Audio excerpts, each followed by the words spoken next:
Assalamualaikum warahmatullahi wabarakatuh. Selamat pagi semuanya. Bagaimana kabar kalian hari ini? Semoga kita semua selalu diberikan kesehatan ya. Amin. Untuk pertemuan hari ini kita akan belajar muatan IPS tentang jenis-jenis usaha ekonomi. Agar kita dapat memahami materi ini dengan baik, yuk sama-sama kita simak video pembelajaran berikut ini. Mengidentifikasi jenis usaha perseorangan. Usaha ekonomi yang dikelola perseorangan biasanya memiliki modal terbatas, sehingga jenis barang yang dihasilkan pun juga terbatas.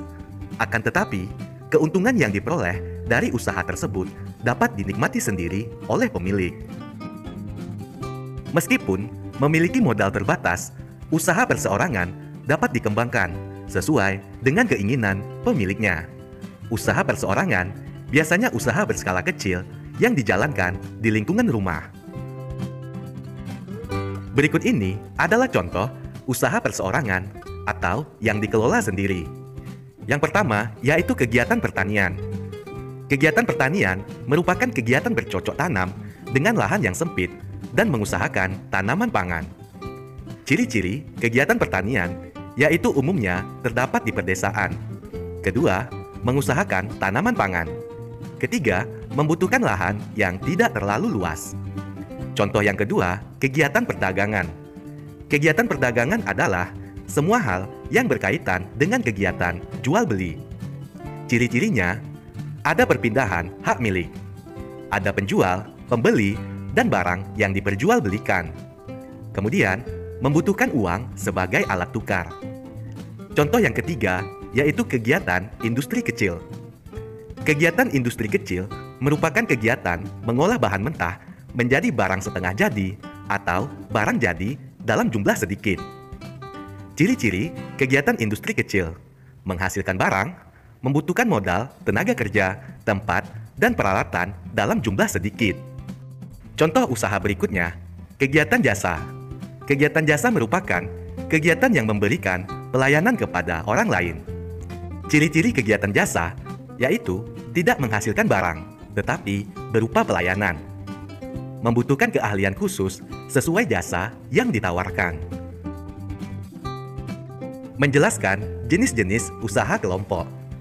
Usaha kelompok biasanya dikelola dan dimiliki oleh lebih dari satu orang. Usaha kelompok memiliki modal besar yang berasal dari beberapa pemilik, sehingga mampu menghasilkan barang atau jasa yang beragam jenisnya. Berikut adalah contoh usaha kelompok. Contoh yang pertama, yaitu firma. Firma merupakan usaha ekonomi bersama yang didirikan oleh sedikitnya dua sekutu. Ciri-ciri firma yaitu setiap anggota firma memiliki hak untuk bertindak atas nama firma.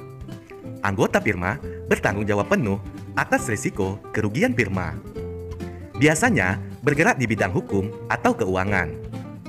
Contoh usaha kelompok yang kedua, persekutuan komanditer. Persekutuan komanditer yaitu usaha ekonomi yang didirikan oleh sedikitnya dua orang penyetor modal. Ciri-ciri persekutuan komanditer atau SIPI: yang pertama, memiliki dua jenis sekutu, yaitu sekutu aktif sebagai investor dan pengelola usaha, dan sekutu pasif sebagai investor tetapi tidak ikut mengelola usaha. Ciri yang kedua, tanggung jawab sekutu aktif tak terbatas, sedangkan sekutu pasif terbatas. Contoh usaha kelompok yang ketiga, perseroan terbatas atau PT. Perseroan terbatas merupakan usaha bersama yang modalnya berupa kumpulan saham. Ciri-ciri perseroan terbatas: bukti kepemilikan berupa saham atau penyetoran modal. Pemilik saham akan memperoleh keuntungan berupa dividen sesuai besar saham. Untuk mengembangkan dan memperluas usaha, saham perseroan dapat diperdagangkan di pasar modal. Usaha kelompok berikutnya yaitu koperasi. Koperasi merupakan usaha ekonomi bersama yang didirikan orang-orang atau badan hukum berdasarkan asas kekeluargaan. Ciri-ciri koperasi: yang pertama, dilakukan berdasarkan asas kekeluargaan. Kedua, bertujuan menyejahterakan anggotanya. Ketiga, pembagian keuntungan sesuai perbandingan jasa. Keempat, sifat sukarela pada keanggotaannya. Dan yang kelima, modal tidak tetap, berubah menurut banyaknya simpanan anggota. Contoh usaha kelompok berikutnya, yaitu Badan Usaha Milik Negara atau BUMN. BUMN merupakan sebuah perusahaan yang seluruh atau sebagian modalnya dimiliki negara. Ciri-ciri BUMN yaitu BUMN dapat berupa perusahaan umum atau perum, dan juga dapat berupa perseroan terbatas atau persero. BUMN bergerak di bidang usaha strategis atau vital, misalnya listrik dan kereta api. Bagaimana anak-anak? Kalian sudah memahami kan apa yang sudah disampaikan dalam video pembelajaran tadi? Untuk tugas hari ini, silakan kalian kerjakan latihan soal halaman 59 bagian pilihan ganda muatan IPS. Oke, selamat mengerjakan dan selamat belajar. Assalamualaikum warahmatullahi wabarakatuh.